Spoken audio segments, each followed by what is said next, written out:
We restart our Underdark campaign in the city of Ereli Sinlu, inside the Vault of the Drow. The PCs have emerged from their clone pods under the now ruined palace of Alamariv.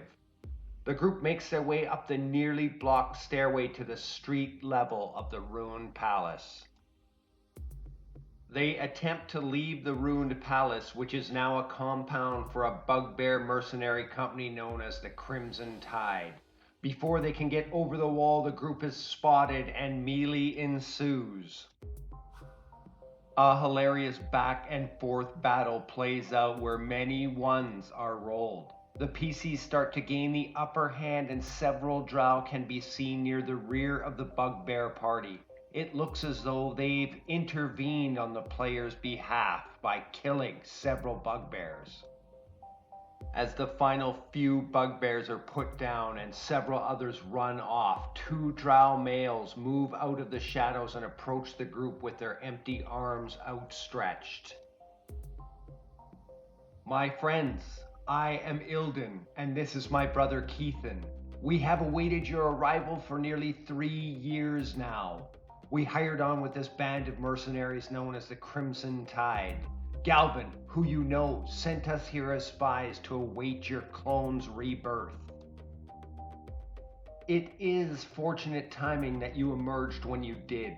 Both of us are here, and the majority of the Crimson Tide is outside the city, hired by nobles to squash a kobold uprising in the mushroom forests.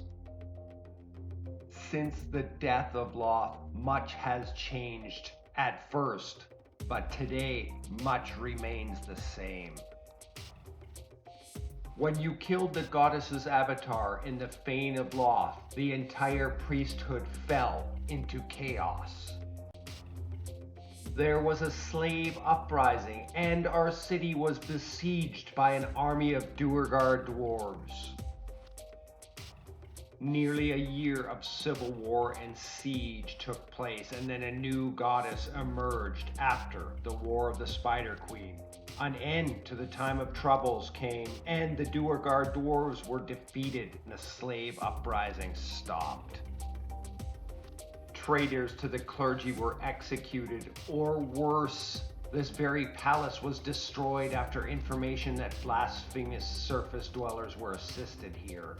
Lick James's house was also destroyed. It is said the Lick escaped once again plots the destruction of the priestesses from afar. Galvin yet lives and would be most interested in a parley with you. My orders are to get you to one of our safe houses so a meeting can take place.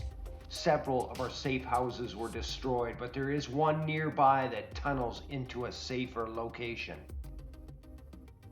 The Crimson Tide is due back tomorrow or the next day at the latest.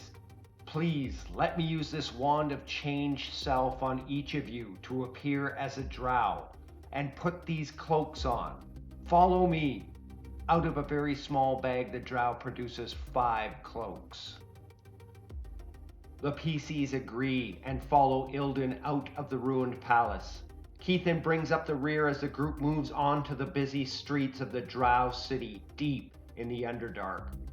It isn't long on the streets before Keithan and Ilden exchange hand signals, and Keithan whispers to the PC that 2 male drow seem to be following him. Ilden cuts down an alley way off the main street and sniffs the air. "Hurry!" he whispers to the group. As Ilden moves ahead down the narrow alley, a wall of fire erupts directly behind him and in front of the group. As you look back to Keithan, a wall of flame erupts in front of him as well, boxing the PCs in the narrow alley. An overwhelming stench assaults the PCs, and they all make a saving throw.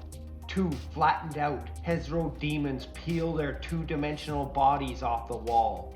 They quickly become 3-dimensional and begin assaulting the party from both ends of the alleyway.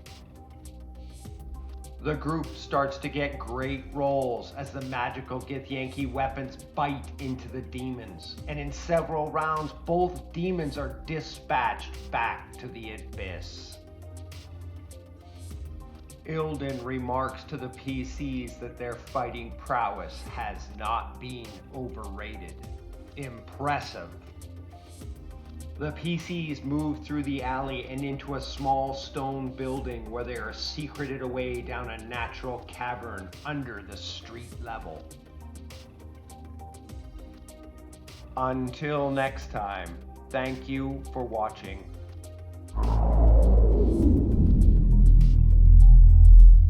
This is Closet Gaming.